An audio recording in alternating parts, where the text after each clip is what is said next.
അതായത് കേരളത്തിന്റെ മനസ്സില് കയറിയിട്ടുള്ള ഒരു കാര്യം, എല്ലാ കാര്യങ്ങളും ഫ്രീ ആയി കിട്ടണം എന്നുള്ള ഒരു തോന്നലാണ് കേരളത്തിൽ പൊതുവെ ഉണ്ടാക്കിയെടുത്തിട്ടുള്ള ഒരു മനോഭാവം.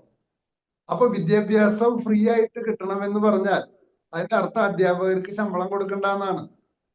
കെട്ടിടങ്ങള് വേണ്ട എന്ന് പറഞ്ഞാൽ അതിന്റെ അർത്ഥം, ഞാനൊരു 40 കൊല്ലം മുൻപ് ഗവൺമെന്റ് ആശുപത്രിയുടെ സ്ഥിതിയെ കുറിച്ച് പറയുകയാണെങ്കിൽ, അവിടുത്തെ ആ ടോയ്ലറ്റിൽ നമ്മൾ പോയാൽ പിന്നെ ഒരു മാസത്തേക്ക് കോൺസ്റ്റിപ്പേഷൻ ഉണ്ടാവും.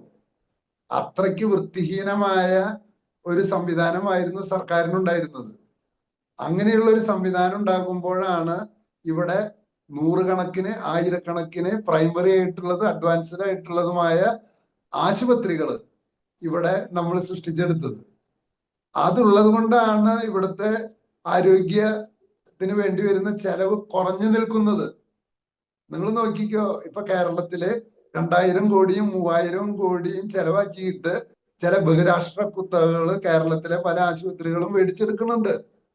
ആ മേടിച്ചെടുത്തു കഴിഞ്ഞാൽ പാവപ്പെട്ടവന് നല്ല ആരോഗ്യ സംവിധാനത്തിലേക്ക് പ്രവേശിക്കാൻ കഴിവില്ലാതെ വരും.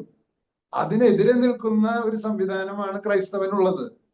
നിങ്ങൾ കേരളത്തിന് പുറത്ത് വിദ്യാഭ്യാസത്തിന് പോയാൽ വിദ്യാഭ്യാസ ചെലവ് കൊണ്ട് നിങ്ങൾക്ക് കുടുംബം തന്നെ വിൽക്കേണ്ടി വരും.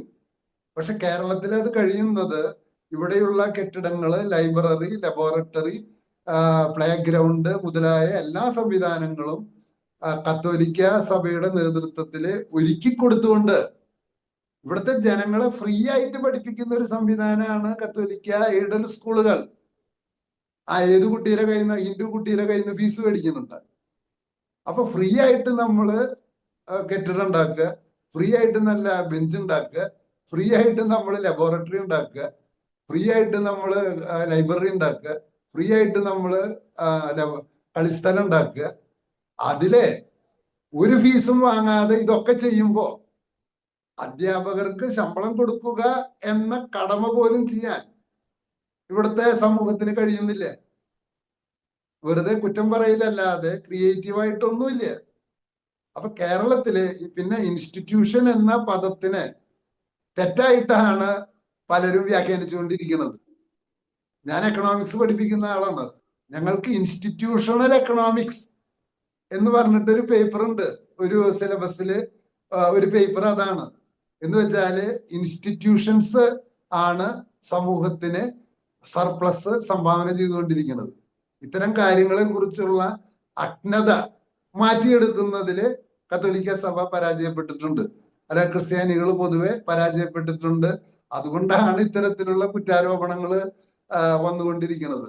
ഇപ്പൊ ആരെങ്കിലും പറയോ കത്തോലിക്ക എയ്ഡഡ് സ്കൂളുകളിലെ ഹിന്ദു കുട്ടികളും മുസ്ലിം കുട്ടികളും ക്രിസ്ത്യൻ കുട്ടികളും ഫീസ് കൊടുക്കാതെ ഫ്രീ ആയിട്ടാണ് പഠിപ്പിക്കുന്നത്? അത് സർക്കാരിന്റെ കടമയാണ്. ആ കടമയാണ് ഇടവക ജനങ്ങളും സന്യസ്തരുടെ നേതൃത്വത്തില്, വൈദികരുടെ നേതൃത്വത്തില്, മെത്രാന്മാരുടെ നേതൃത്വത്തില് നടത്തിക്കൊണ്ടിരിക്കുന്നത്. അതിന് സമൂഹത്തിന് ഒരു 60% പേയ്മെന്റ് ആണ് അധ്യാപകരുടെ ശമ്പളത്തിലൂടെ വരുന്നുള്ളൂ. അപ്പൊ 1 രൂപ സഭ ചെലവാക്കുമ്പോൾ 60 പൈസയാണ് എയ്ഡഡ് കോളേജിലെ അധ്യാപകർക്ക് ശമ്പളം കൊടുത്തുകൊണ്ട് സമൂഹത്തിന് വരുന്നത്. അപ്പൊ ഇത്തരത്തില് ഈ സമൂഹത്തിന് പൊതുനന്മ ചെയ്തുകൊണ്ടിരിക്കുന്നതിനെ കാണാതെ എല്ലാം ഫ്രീ ആയിട്ട് കിട്ടണം, അതിനെ അച്ഛന്മാര് ആശീർവദിക്കുമ്പോ പണം ഉണ്ടാവണ ഒരു മെക്കാനിസം ക്രിസ്തു പഠിപ്പിച്ചിരിക്കണം. അതുണ്ടായിട്ടില്ല. അപ്പൊ ഫ്രീ ആയിട്ട് കിട്ടണം എല്ലാം. അത് തന്നെ ഒരു പൈശാചികമായ ഒരു ചിന്തയാണ്. ആ ചിന്തയുടെ പിൻബലത്തിലാണ് സഭ ചെയ്യുന്ന സ്ഥാപനങ്ങളൊക്കെ വലിയ കോസ്റ്റ് കൊണ്ടുവരണേ. ഞാനിപ്പോഴും പറയാണ്, അമല ആശുപത്രിയും അമല ക്യാൻസർ ഹോസ്പിറ്റല്, ആ മെഡിക്കൽ കോളേജും ജൂബിലി മിഷൻ മെഡിക്കൽ കോളേജും തൃശ്ശൂർ ജില്ലയിൽ ഇല്ലെങ്കിൽ ഇന്ന് 100 രൂപ കൊടുത്താൽ കിട്ടുന്ന ചികിത്സ 500 രൂപയ്ക്ക് മാത്രമേ കിട്ടുള്ളൂ. ഇവരാണ് ആ കോസ്റ്റിനെ റെഡ്യൂസ് ചെയ്തു നിർത്തിയിരിക്കുന്നത്. അങ്ങനെയാണ് കേരളത്തിലെ വിദ്യാഭ്യാസ നിലവാരവും ആരോഗ്യ നിലവാരവും കൂടിയിരിക്കണേ. അല്ലാതെ സർക്കാരിന്റെ ഈ പൊട്ടിപ്പൊളിഞ്ഞ സംവിധാനങ്ങളിലൂടെയല്ല എന്ന് തിരിച്ചറിയുന്നത് നല്ലതാണ്. അത് തിരിച്ചറിയാത്തവരാണ് ഈ സഭയെ ഇന്ന് വിമർശിച്ചുകൊണ്ടിരിക്കുന്നത്.